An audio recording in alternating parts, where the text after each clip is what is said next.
Hi, I'm Randy Reed. It's todayinlighting.com. Friday, 28 February, we're sponsored by Current. Minimize energy in your data center with Current's advanced lighting and controls. If you enjoy Today in Lighting, please hit the like button. Here are the stories making news.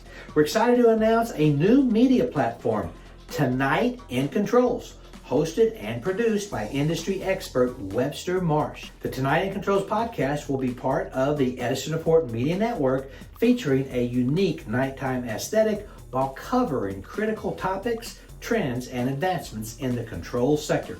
Learn more at edisonreport.com. Sesco Lighting is expanding into Kentucky with the acquisition of Engineered Lighting Sales effective 1 April.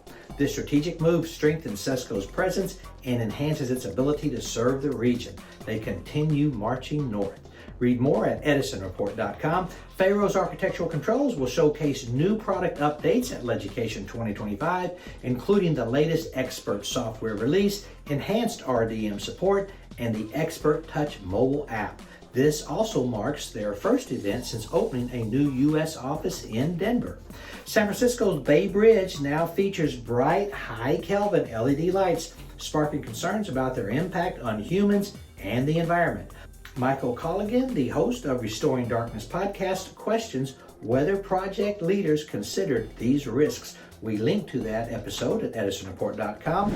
And yesterday, the Dow was down 193. NASDAQ dropped 530 points. Ouch. We were down across the board except for Orion. They were up almost 2 cents, and Acuity lost $10.71.